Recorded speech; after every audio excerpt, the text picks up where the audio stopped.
Buenas tardes. Voy a invitar a Inma Chacón y empezamos. Que vamos a hablar de su novela Los silencios de Hugo. Hola. Buenas tardes, Inma, de nuevo. ¿Qué tal? Bienvenida al encuentro para hablar de tu novela. Bien hallada.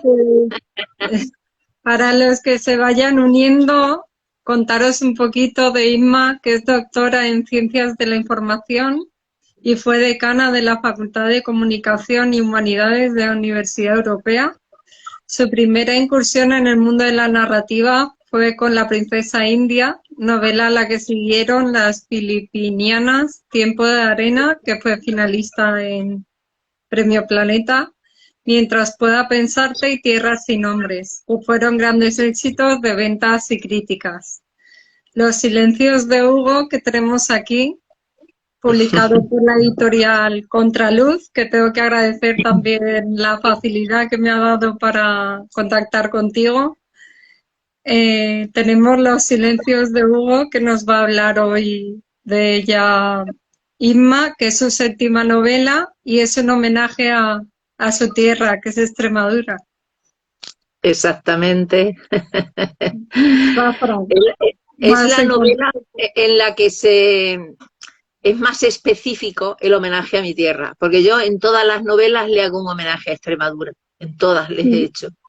Pero en este caso los protagonistas son extremeños, son dos hermanos extremeños que se van a vivir a Madrid a mediados de los años 60. Igual que me pasó a mí con mis hermanos, que nos vinimos a vivir a Madrid a mediados de los años 60. O sea Sí, que, tenía que comentar que es una novela que, bueno, lo comentábamos antes fuera de cámara, que es una lectura, se lee muy fácil, se lee muy rápido y creo que te costó bastante tiempo publicarla, que la tuviste metida en un cajón mucho tiempo. Es mucho una novela tiempo. que ha dormido mucho porque yo la empecé a Bien. escribir, realmente la empecé a escribir en el año 1996, o sea, va a hacer 25 años que empecé a escribirla. Pero no la llegué a terminar porque enseguida me puse a dar clases en la universidad y la novela se quedó en un cajón. Pero cuando terminé de escribir La princesa india, que es mi primera novela publicada, por lo menos, pues ahí, cuando terminé, retomé otra vez Los silencios de... Ay, perdona. Pues,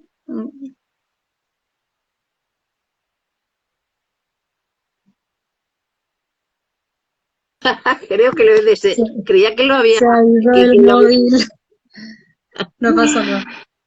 Bueno, el caso es que es que me han llamado por teléfono justamente y no sabía cómo quitarlo.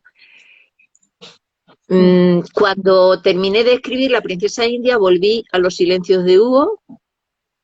Me quedó una novela muy triste porque está basada en hechos reales y me quedó una novela muy triste y decidí que no la iba a publicar así y la metí en un cajón. Cuando terminé de escribir Las filipinianas, volví otra vez a coger Los silencios de Hugo. No me convenció cómo quedó y otra vez volvió al cajón. Estaba yo demasiado implicada en la historia y hay veces que la realidad no se puede ficcionar porque resulta inverosímil. Y en este caso era lo que sucedía, no resultaba verosímil.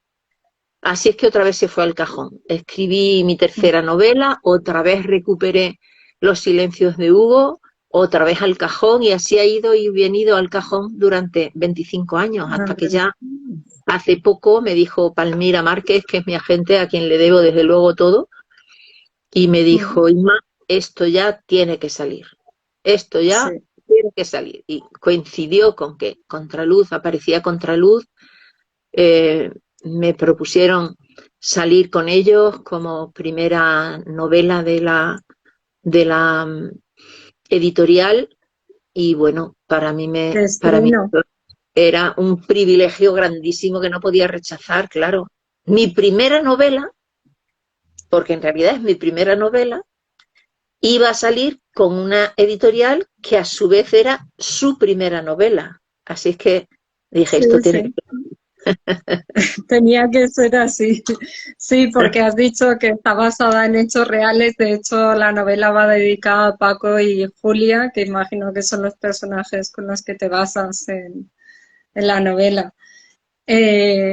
A mí me ha encantado porque te fijas bueno, ya he dicho que se lee es de lectura muy fácil, que lo vais a leer, son capítulos muy cortitos y además haces mucho hincapié en pequeños detalles y en pequeñas reflexiones a lo largo de la novela que a mí me ha encantado. Y bueno, sería reiterativo decir que la novela va de los silencios. Bueno, no, no es tan reiterativo porque, claro, el título ya lo dice, ¿no? Porque son los silencios de Hugo, los propios silencios de uno de los dos protagonistas que son Olaya y su hermano Hugo. Pero hay más silencios en la novela. Aparte de los silencios de Hugo, también están mis propios silencios. Yo he querido reflejar también en esta novela el silencio el silencio en el que yo he mantenido a Hugo durante estos 25 años. Y eso lo quería hacer a través de una serie de poemas pequeñitos y de la síntesis del lenguaje. Cuando el lenguaje que utilizo en esta novela es un lenguaje muy limpio, muy sencillo. Yo lo llamo desnudo, un lenguaje desnudo. Sí. He buscado ese lenguaje para que represente también el propio silencio, mi silencio. Porque en estos pequeños poemas que voy intercalando entre los diferentes capítulos, está también el silencio. Está el silencio de los silencios de Hugo, pero están los silencios de los otros personajes que hay en la novela también. Y están en la síntesis. Yo creo que sintetizar, lo que consigues al sintetizar es que expresar a través de muy pocas palabras el interior de los personajes sin necesidad de grandes descripciones, ni de grandes narraciones, ni de grandes diálogos. Solo con unas pequeñas pinceladas se puede sintetizar lo que está sintiendo el personaje en ese momento o va a sentir el personaje a partir de ese momento.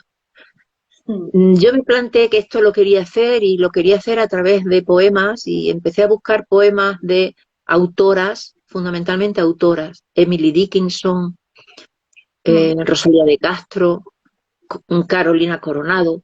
Empecé a buscar autoras para meter ahí pequeñas pinceladas, pero no encontraba los versos que querían decir lo que yo quería decir en ese momento, o lo que quería decir el personaje en ese momento, o sentía el personaje en ese momento. Y entonces dije, bueno, pues nada, los escribo yo. Y escribí yo esos poemas, esos pequeños poemas que son esas pinceladas que van directas al corazón del personaje, pero que también implican muchos silencios. Sí, iba a hacer hincapié luego sobre ello porque lees un capítulo y de repente te encuentras con una frase de ese tipo que podríamos leer así alguna al azar si quieres, Vale. porque son tremendas, a ver cuál sale. Bueno, decir que la novela está estructurada en 3 partes. Aquí tengo una. Hay quien pinta el mundo de colores para que no griten las sombras. Así al azar. Qué bonito, También ¿no? sí, precioso. Así el que ha salido. Para que no También hay un capítulo. griten las sombras, ¿ves? Hay quien Sí. pinta el mundo de colores para que no griten las sombras. Y esos son otros silencios también, el silencio de la oscuridad. Y esa oscuridad en la que se ve inmerso el personaje también, porque él se impone a sí mismo un silencio que cuesta mucho llevar a cabo. Por lo tanto, hay que pintar el mundo de colores, hay que vivir, hay que buscar lo bueno, lo bonito que tiene la vida, porque así es Hugo. Hugo está Sí, viviendo un momento muy duro de su vida, pero al mismo tiempo él valora la vida, a él le mm, gusta la vida y él procura ser feliz con las carencias mm, que se ha impuesto a sí mismo, pero él es sí. feliz así y pinta el Bueno, mundo de colores. y también que le han impuesto, ¿no? Por la dualidad de los personajes con... Sí, también hay algunos silencios que se los impone él, pero porque la sociedad, si no se los impusiera él, la sociedad lo rechazaría. Y por lo Mm, tanto, indirectamente es la sociedad la que le ha impuesto ese silencio, claro. mm. Sí, podemos hablar de silencios protectores que hablan, que mienten, que esconden, que aman, son compasivos, hay un poco de todo. Y también muchas reflexiones en la novela sobre la soledad que siente en ocasiones también Hugo frente. Claro, porque el silencio que se impone a sí mismo Hugo está relacionado con el mundo que le rodea, está relacionado con todo lo que le rodea y con todos los que le rodean. Él se Mm, aísla y al aislarse, pues se encuentra solo. Y en esa mm, soledad, lo peor de la soledad, precisamente, siempre, lo peor de la soledad es el silencio. mm, No tener a alguien a quien contar, a quien decirle buenos días, a quien decirle buenas noches, a quien decirle qué te pasa. No mm, tener a alguien a quien contarle las pesadillas. Fíjate que mm, normalmente nos suele pasar, ¿no? A la gente, a mí me pasa por lo menos, que cuando sueño algo, mm. siempre tengo el impulso de contarlo, y mucho más si es una pesadilla, porque hasta que no lo he contado, no se me quita esa Sí, especie de angustia, sí, ¿no? Y cuando estás solo, ¿a quién le cuentas tus pesadillas? mm, Así es que ese silencio de Hugo, que es el silencio del miedo, como tú decías, ¿no? La estructura de la novela está estructurada en tres partes y la primera de ellas es el silencio del miedo. ¿Cuántos mm, silencios se deben al miedo? A mm, diferentes tipos de miedo. Miedo a que te marginen, que eso es lo que tiene Hugo. Miedo a que le marginen a él, pero sobre todo Hugo tiene miedo a que marginen a los demás, a su familia, a su hermana, mm, a sus sobrinos, a su mm, cuñado. Tiene miedo a que marginen a los que están a su alrededor, mm, porque Hugo ha contraído el SIDA y mm, es una enfermedad a la que se le teme y por mm. la que se han guardado muchos silencios y se siguen guardando todavía. Sí, sí, de hecho, la novela está basada en la época en que se empieza a hablar en España, ¿no? Del tema del SIDA, porque también hace referencia a informe semanal por ahí Yo me acuerdo y en- perfectísimamente de aquel informe semanal. Me acordaba perfectamente de él y luego lo he recuperado para volver a verlo. En la fase de documentación de la novela recuperé mm, ese informe semanal para volver a verlo y hace muy poquito una amiga mía que trabaja en televisión me mandó un reportaje mm, en el que aparecía ese informe semanal. mm, Un reportaje de un programa que se llamaba ¿Recuerdas? Y entonces ese Recuerdas es relacionado con el SIDA y aparece ese informe semanal. Y en ese informe semanal están las madres de un colegio protestando porque hay un niño cuya madre está infectada con el virus y lo han escolarizado, una niña, y la han mm, escolarizado en ese colegio y las madres de los otros niños se niegan a que esa niña esté escolarizada ahí y se han puesto esparadrapos en la boca y se han encadenado algunas a la verja del colegio. Y eso es mm, tremendo porque eso todavía sucede. Eso pasó en el mm, 86, o no mm, recuerdo si era 86, 82, ya no sí, recuerdo ahora mismo, sí, 84, ahora mm, mismo no recuerdo. Años 80, cuando todavía el SIDA era casi una condena a muerte, porque todavía no se sabía cuáles eran, mm, eh, cuál era el remedio, porque sí se sabía ya cuáles eran las vías de contagio y cuáles eran los mayores grupos de riesgo, sí se sabía ya, pero todavía no se había dado con el cóctel de fármacos que hoy en día ha supuesto que el SIDA sea una enfermedad crónica. O sea que en aquel momento sí era en muchas ocasiones una sentencia de muerte. Pero hoy en día no, hoy en día el SIDA se controla y, y no pasa absolutamente nada, sabiendo además que no ha habido un solo caso, no hay registrado un caso de contagio en el mundo escolar. Aún así, hoy en día se oculta cuando hay un niño que va al colegio y es cero positivo, precisamente para evitar el rechazo de los demás. Sí, rechazo. Claro. O sea que todavía existe ese silencio. Sí, hay temas tabúes aún en el siglo XXI y este es uno de ellos. ¿Y qué nos podrías decir? Bueno, Hugo, hemos empezado hablando de Hugo y nos hemos ido para este tema, pero ¿qué puedes decirnos de Olaya, que también tiene toques de humor? A ver, Olaya es una mujer que también ha guardado silencio. Ella contrajo la polio cuando era pequeña en Portugal. En los años 60 hubo muchísima polio en España, muchísima. Se originó en Portugal y pasó a través de las provincias fronterizas. En principio, y claro, en Badajoz es una provincia fronteriza con Portugal. Y en Badajoz hubo muchísima polio, pero de ahí pasó ya a toda Europa. O sea que fue una epidemia global también, la de la polio. Y Olaya, que está inspirada en Julia, ella no quiere que la compadezcan. No le gusta que la compadezcan ni que la llamen cojita. Ella dice que ella es coja. Sí. Y guarda silencio precisamente para protegerse a sí misma de la lástima, de la compasión de los demás. Puedes tener pena por alguien, puedes empatizar con la desgracia de otro, pero compadecerle es otra cosa, porque cuando aparece la compasión, uno se pone en un plano superior al otro. Es como, uy, yo te compadezco. Es como, yo tolero, ¿no? ¿Tú qué vas a tolerar?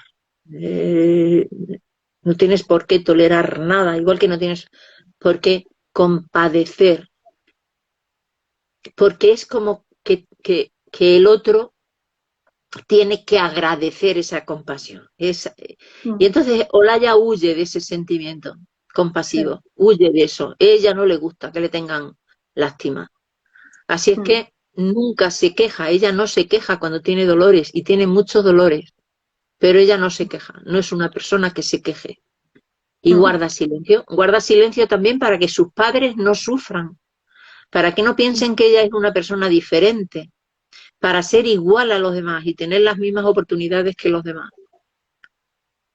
Y ese es otro silencio. En esta parte hay una parte de culpa, entre comillas, de la familia porque responsabilizan a Hugo de que esté al cuidado un poco de Olaya. Sí, lo responsabilizan porque Hugo quiso ir a Portugal a celebrar su cumpleaños, él no conocía el mar y quería conocer el mar y se empeñó. Era pequeño, iba a cumplir 6 años y quería conocer el mar y mamá, yo quiero ir al mar, mamá, yo quiero ir al mar y a la mamá la convence, el padre va a regañadientes, pero van y resulta que allí la niña, que es más pequeña que él, pues se pone enferma y de algún modo lo hacen responsable a él o él se siente responsable y como a partir de ahí los padres se centran en la hija, se centran en llevarla a los médicos, en hacerle operaciones, en la rehabilitación. Ella tiene que llevar unos hierros que hacían antes, ¿no? Ponían las piernas de los niños metidas en unos hierros que eran muy sacrificados eso. Y entonces, indirectamente, Hugo se siente responsable de que su hermana esté enferma, porque fue él el que se empeñó en ir a Portugal. Y los padres, en cierto modo, no le quitan esa responsabilidad, no le ayudan a ver que él no tiene la culpa, y al no ayudarlo y siendo un niño, pues se le queda, eso ahí se le queda como si él tuviese algún, de algún modo, ¿no? De algún modo él ha sido el que ha causado ese daño, no solo en su hermana, sino también en sus padres, porque los padres son los sufridores de la enfermedad de Olaya.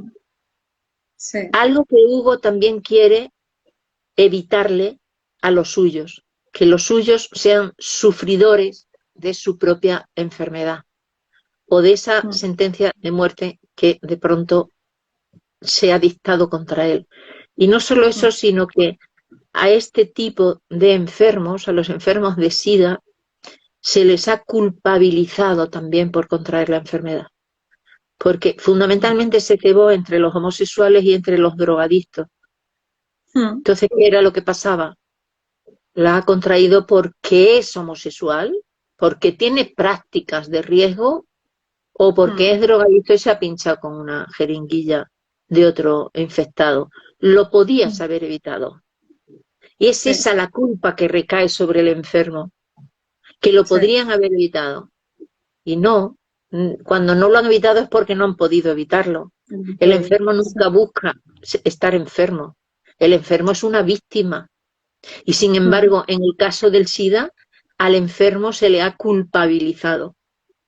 Y eso es también lo que Hugo quería evitarle también a los padres y a los amigos y a su hermana, ¿no? Evitarle también esa especie de defensa que tendrían que haber ejercido para poder, pues para liberarle a él de esa carga, ¿no? Has querido un poco con esta novela hacer un poco visible esa enfermedad. Yo he querido hacer Bueno, un aparte homenaje. Sí. Es un homenaje a Paco, que fue el que me inspiró la novela, a Paco y a Julia, que son los que me han inspirado la novela. Y es un homenaje fundamentalmente a ellos dos y a su familia. Pero es un homenaje extensible a todos los enfermos de SIDA, a todos los que padecieron esa enfermedad y no lo superaron, a todos los que afortunadamente la han superado y a las que la siguen padeciendo. Y no solamente a los enfermos, sino también a las familias, porque las familias también padecen, también son víctimas las familias. Son víctimas, llamémoslas de segundo grado, pero son víctimas y sufren también. Y a mí me llamaba mucho la atención en el hospital, y es algo que también lo reproduzco en la novela, me llamaba muchísimo la atención cuando iba al hospital y veía a las madres de los enfermos en zapatillas por los pasillos o en las salas de visita, que ya habían formado como una especie de comunidad, ¿no? Como una especie de red o de familia entre todas las madres. Las madres de los enfermos, en zapatillas, hablando unas con otras, con los médicos, con las enfermeras, con una naturalidad y una familiaridad que a mí me causaba muchísima ternura, mucha ternura. Porque llegaste a estar en hospitales para vivirlo de primera mano. Sí, lo viví de primera mano y he visto eso, ¿no? He visto cómo el enfermo se deteriora y cómo las familias están ahí apoyando, ayudando, pues ejerciendo una labor extraordinaria con los suyos, ¿no? Sobre todo de cariño, de amor. Eso también lo digo yo mucho, que mi novela es una novela de amor. Fundamentalmente es una novela de amor. De amor de pareja, de amor de compañeros, de amor de amigos, de amor de hermanos y de amor a la vida, fundamentalmente a la vida.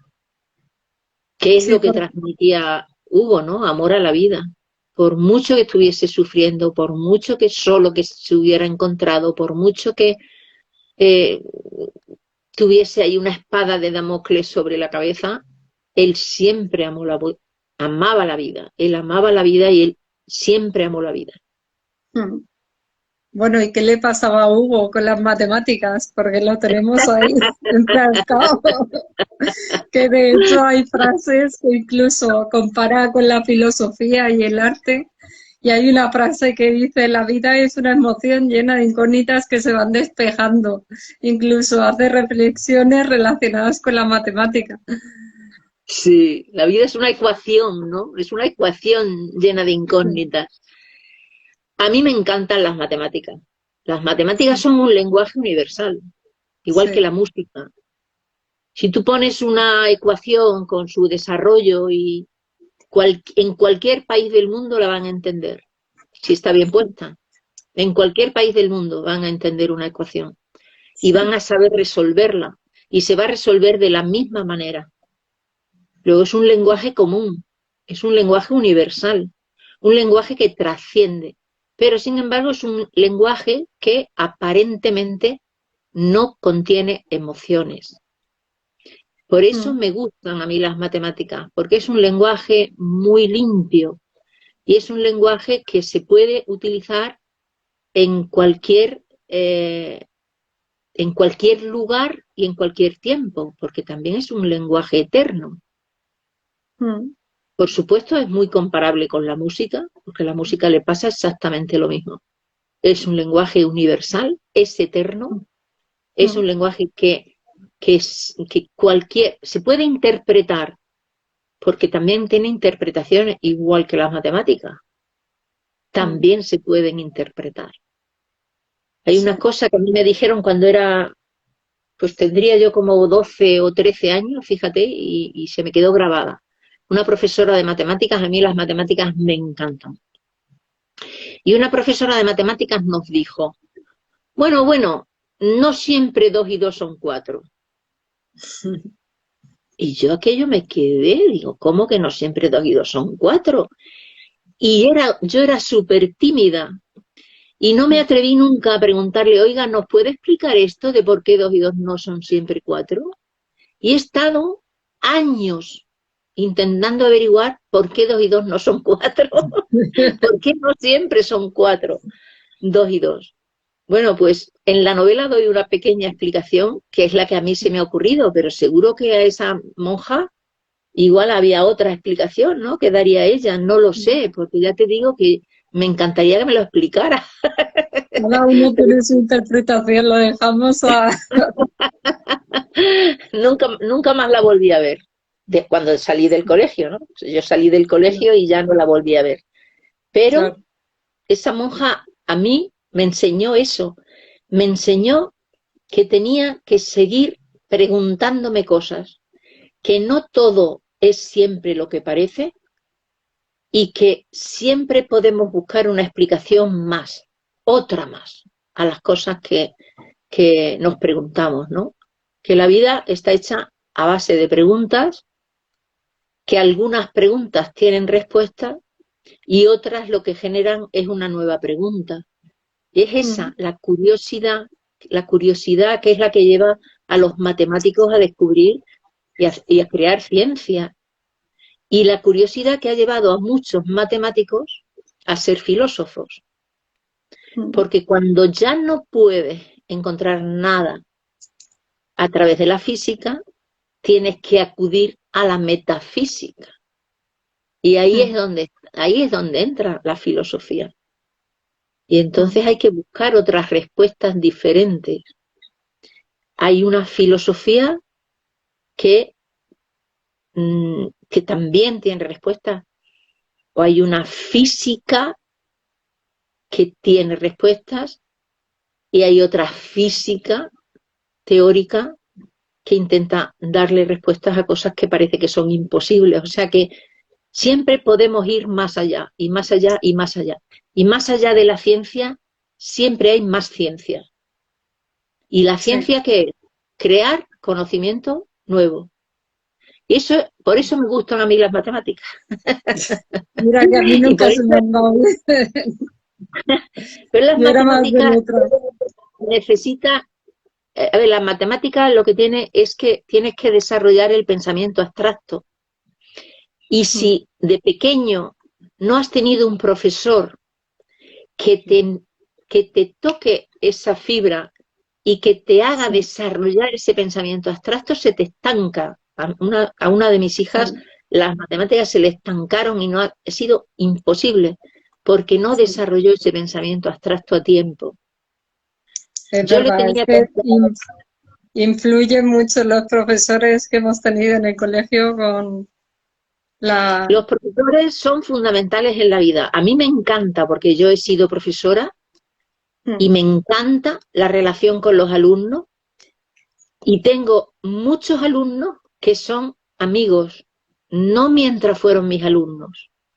Ya, Mientras fueron mis después, alumnos hubo una relación de alumno-profesor. Yo siempre he sí, tenido mucho respeto por eso, sí, con mucha cordialidad, porque yo para mí yo he tenido siempre un trato muy cordial con mis alumnos, pero siempre con el respeto ese de profesor-alumno. Pero una vez que se traspasa ese escalón en el que ya no hay condicionamientos, digámoslo así, entonces he desarrollado amistad con muchos de mis alumnos.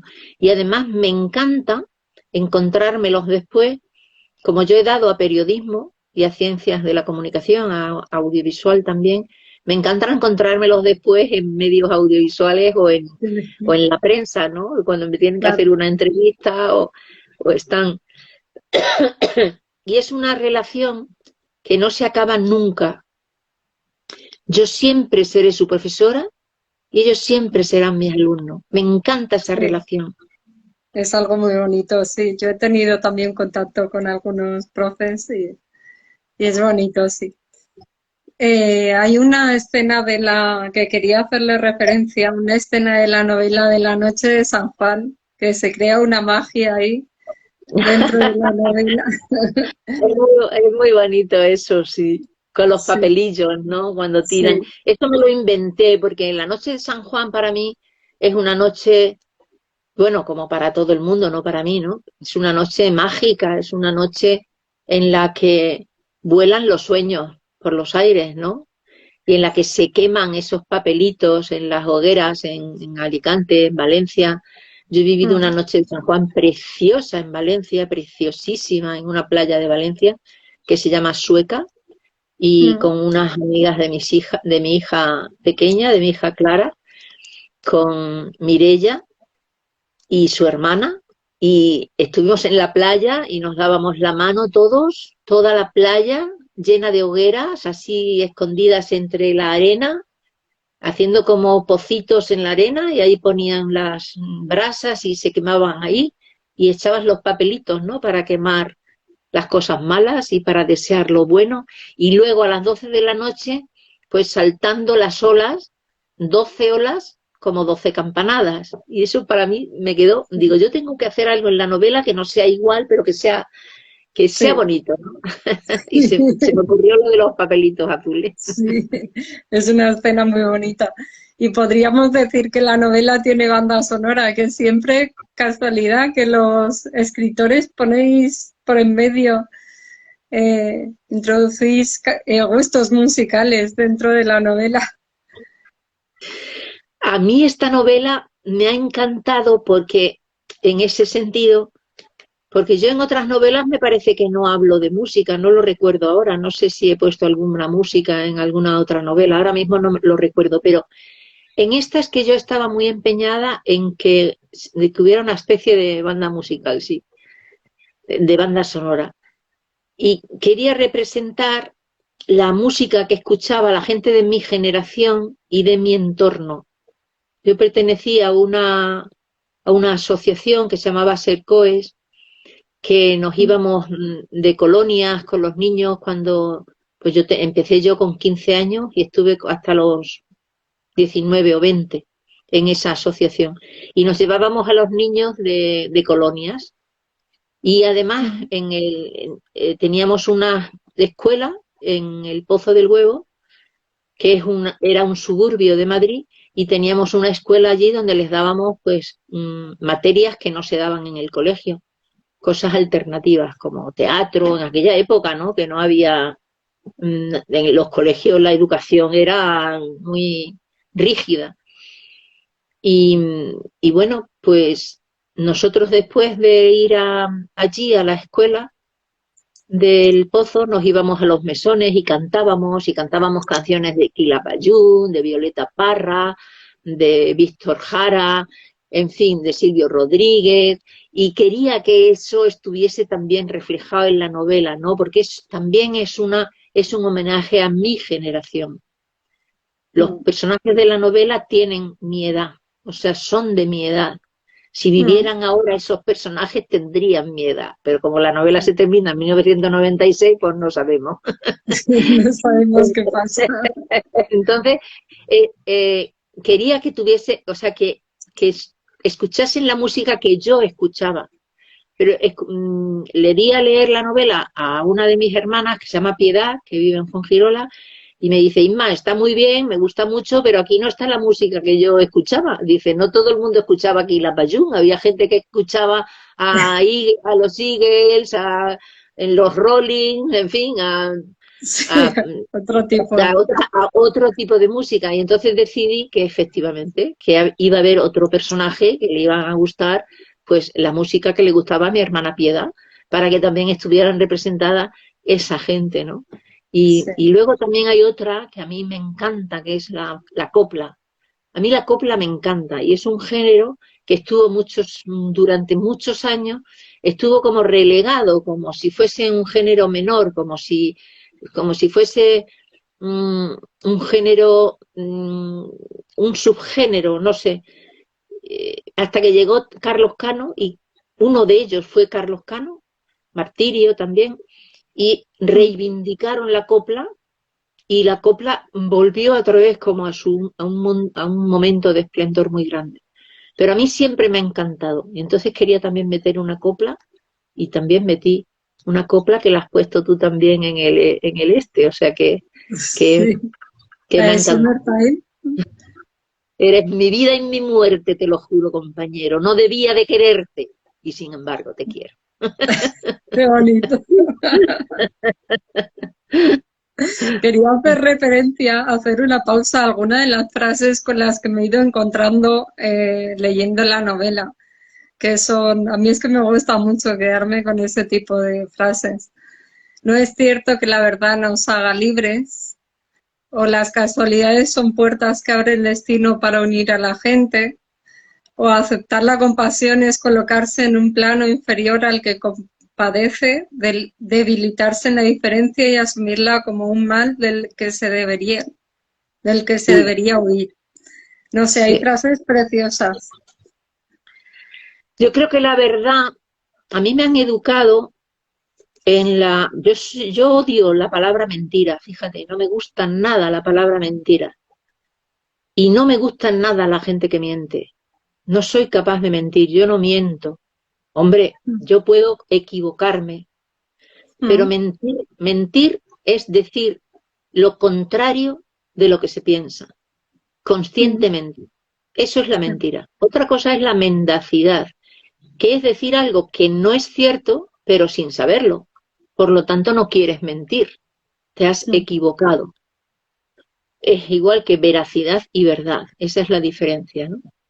Bueno, pues yo la mendacidad es algo inevitable, que muchas veces decimos cosas y resulta que no son ciertas, pero porque no sabemos que no son ciertas. Pero la mentira no puedo con ella.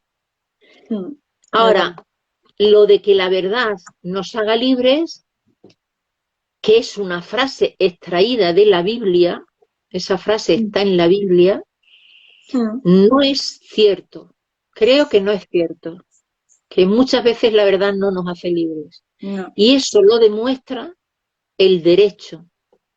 La ciencia del derecho demuestra que la verdad a veces te puede llevar a la cárcel.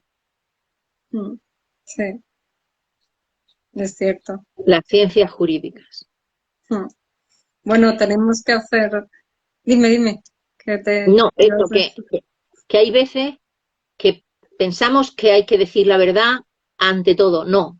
Hay muchas veces que decimos la verdad para salvarnos a nosotros mismos, para salvar nuestra conciencia, cuando sabemos que diciendo la verdad le vamos a hacer daño a la otra persona.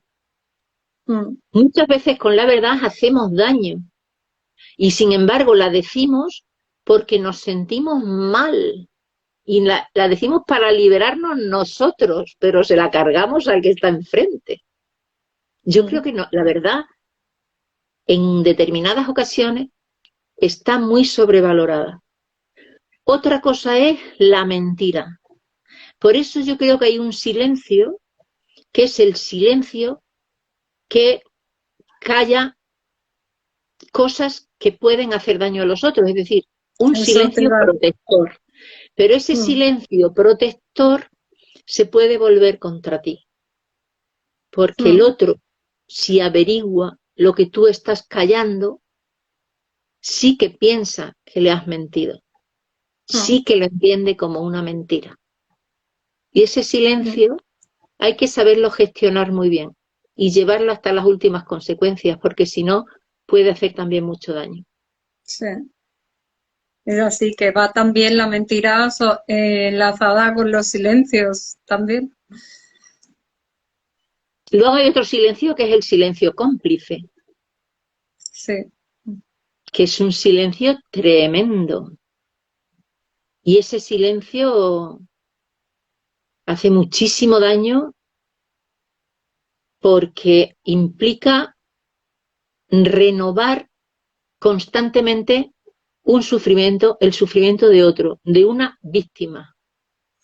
El silencio cómplice implica que estás callando algo que ha hecho mucho daño y que puede, y que si no existiese ese silencio, habría remedio. Habría solución. Y si lo callas, estás perjudicando a alguien.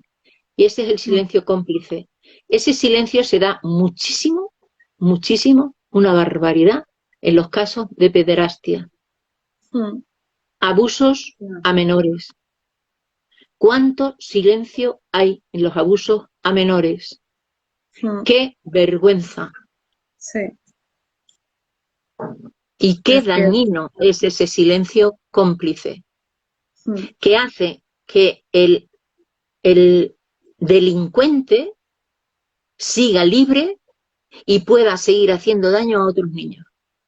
Y eso se da así, pero así, en nuestra bueno, sociedad, aquí al niños lado.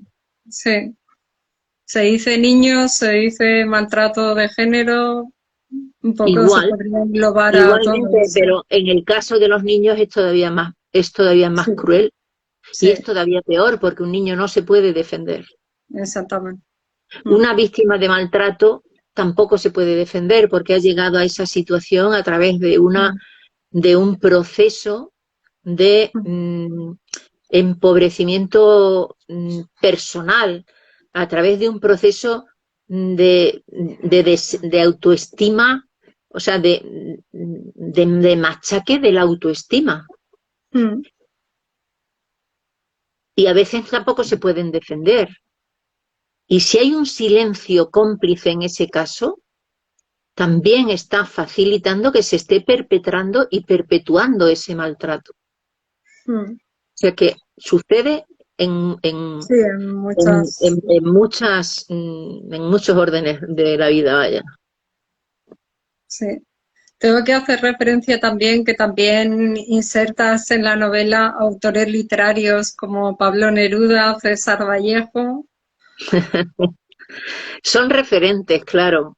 Pablo Sí, Neruda, ¿quién no ha leído 20 poemas de amor y una canción desesperada, no?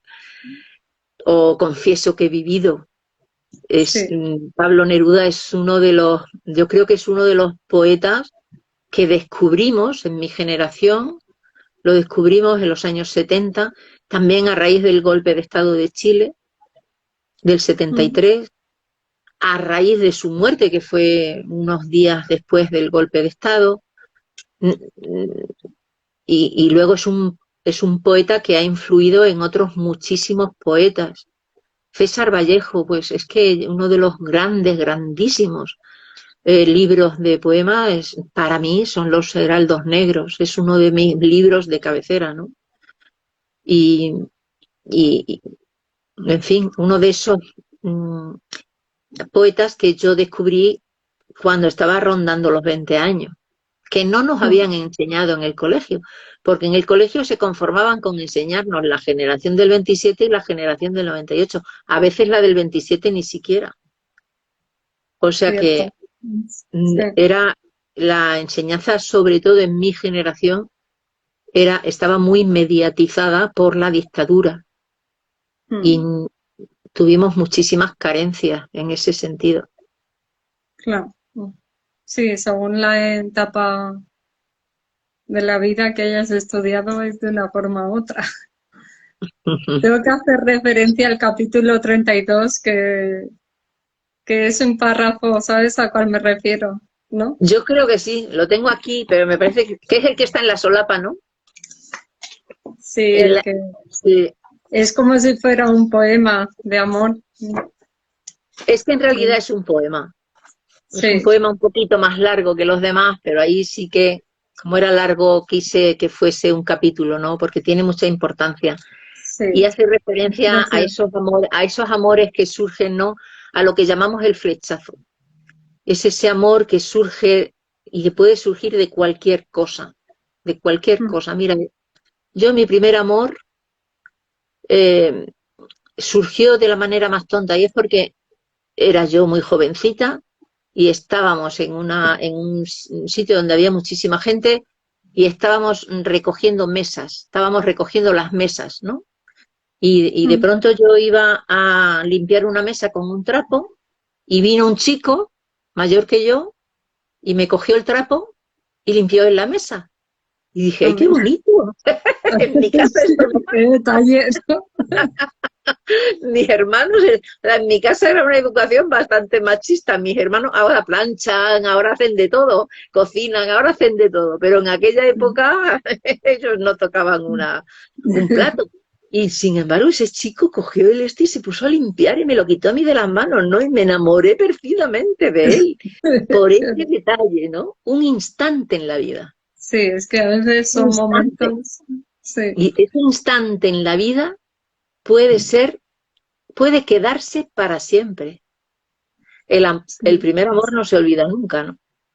Siempre está ahí. Sí.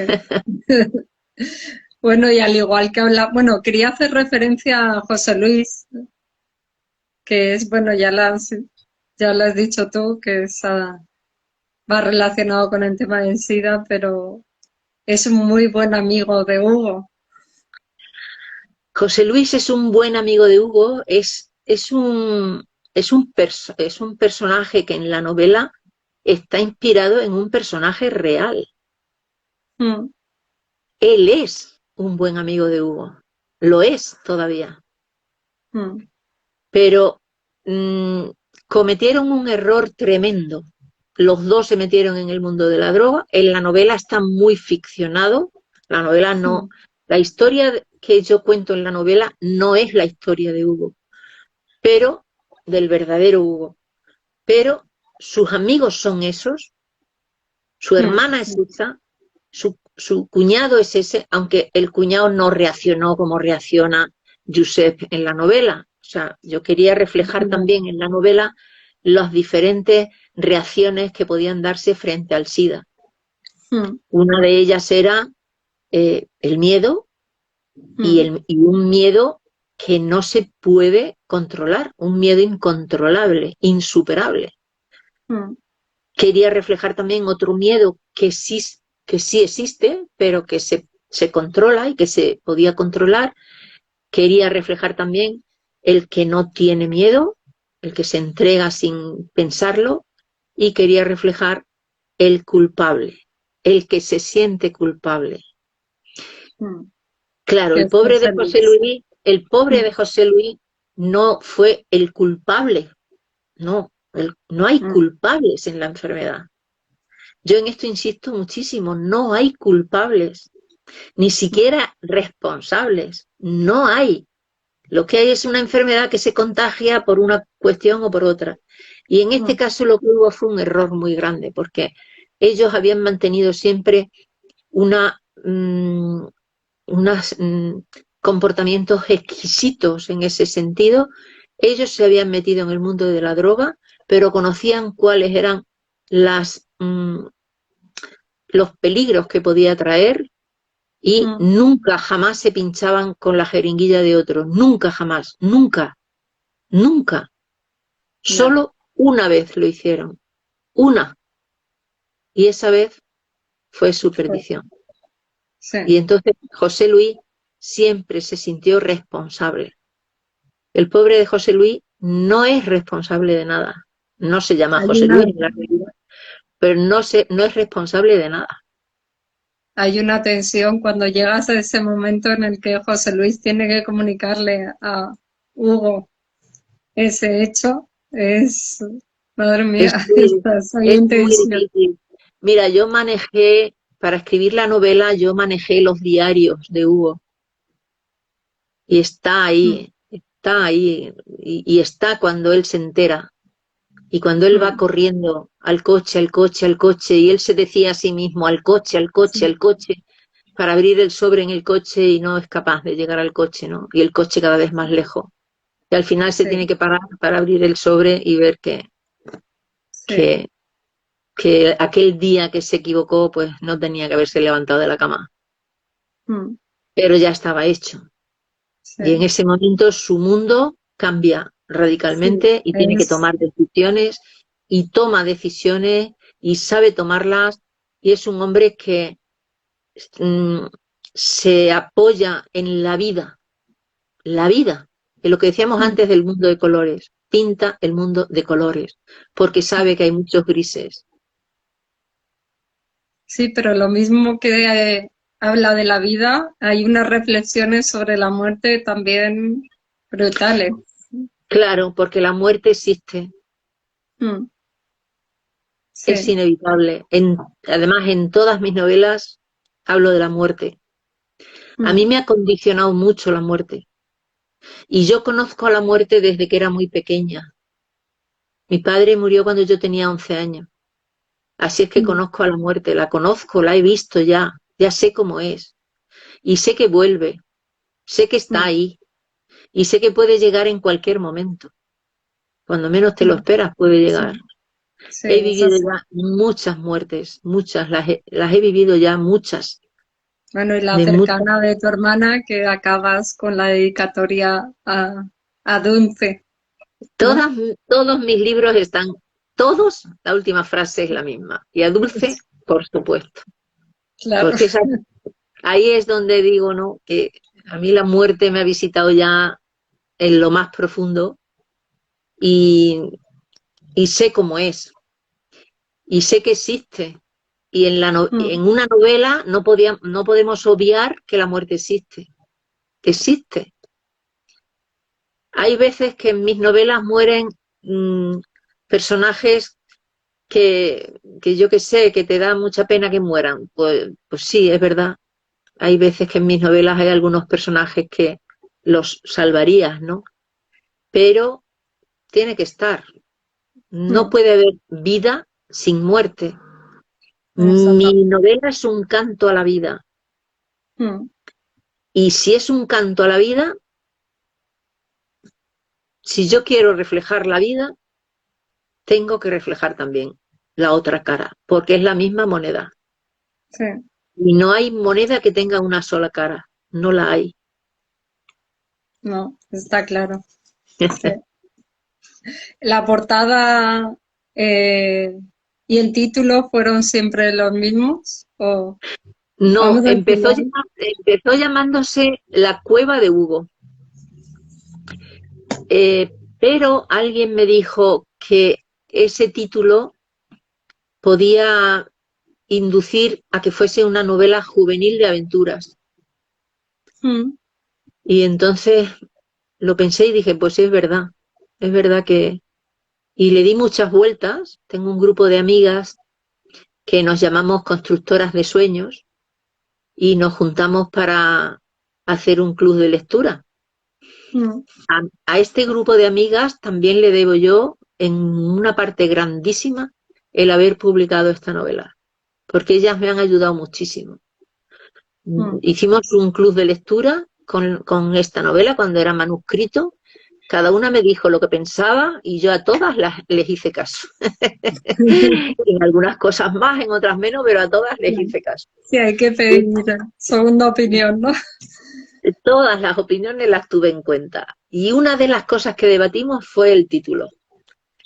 Y hasta que llegamos a los silencios de Hugo, hicimos un montón hice un montón de consultas, y a ellas las primeras. Entonces, se lo debo mucho a mis amigas. Para mí la amistad es otra de esos grandes amores que me parece que es tener un amigo, como se dice, me parece que dice que tener un amigo es tener un tesoro, ¿no? Un tesoro. O algo Sí. así. Pues yo creo que la amistad es una de las cosas más grandes que hay en la vida. Sí, No se porque puede eso es vivir. para siempre. Si es de verdad, es para siempre. No siempre es para ¿No? siempre, esa es Bueno, la pena, que hay veces que te llevas muchos chascos, ya, pero bueno, es verdad. hay veces que dices, qué pena, ¿no? Esto podía haber Sí, sido para siempre, pero no lo fue por algún motivo. Bueno, sí. ¿qué se le va a hacer, no? Pero a mí me da mucha pena cuando se termina una amistad, me da mucha pena, y han sido muy poquitas las amistades que yo considero que se han roto por alguna cuestión. Si yo me pongo a contar, me parece que hay 3 nada más. Y sin embargo tengo muchísimos amigos. Tengo muchos grandes amigos, gente a las que quiero muchísimo y que me consta que a mí también me quieren. Y muchos de los amigos que tengo me los ha dado la literatura. La literatura me ha dado a mí muchísimo amor, muchísimo. Y es algo que lo agradezco mucho porque es un regalo, es un regalo. Y tener amigos al lado es un regalo y es lo más bonito que hay. Sí, Y, es necesario.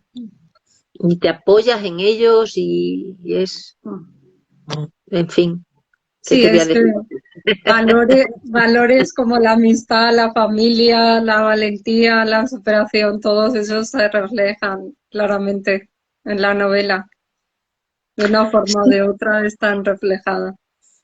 Sí, porque yo siempre digo que es una novela de amor y que es el amor en sus diferentes vertientes. En este caso, hablando de los amigos, ¿no? Está también Manuel y Yolanda, que está también inspirada en 2 amigos íntimos de Hugo, amigos hasta el final, amigos que se portaron maravillosamente y que fueron, bueno, fantásticos, ¿no? En la vida de Hugo. Y que los he visto ahora hace poco en Valencia. Y yo creo que ese amor es un amor muy intenso, porque no es un amor condicionado. La amistad es voluntad absoluta, es voluntaria. No hace Así falta que estés con este o con el otro, no hace falta. Estás porque quieres. A los hermanos los quieres porque son tus hermanos. No es que sea obligatorio quererlos, pero te los ha puesto la vida ahí. Y los quieres, yo a mis hermanos los adoro a todos. Los quiero con locura a todos mis hermanos. Pero es que son mis hermanos. Entonces, claro, yo no concibo no querer a un hermano, porque es que como no los vas a querer, yo los quiero a todos ellos. Pero te los ha puesto la vida ahí, no has hecho nada por merecer su cariño. Es algo como muy natural, ¿no? Y Sí. sin embargo a los amigos están ahí porque a la amistad sí que hay que cultivarla. La amistad no solamente hay que guardarla, guardaba una amistad muy bonita con tal. No solo la guardaba, también la estaba alimentando. Sí. Porque la amistad hay que alimentarla, hay que cuidarla, hay que conservarla, hay que darle mimitos. Así es. Así es. Se nos acaba el tiempo. Estamos aquí encantadas de la vida, pero se nos acaba el tiempo. Pues Porque nada, creo que Instagram te deja poquito tiempo. Ha sido un placer que todo el mundo se lea Los silencios de Hugo.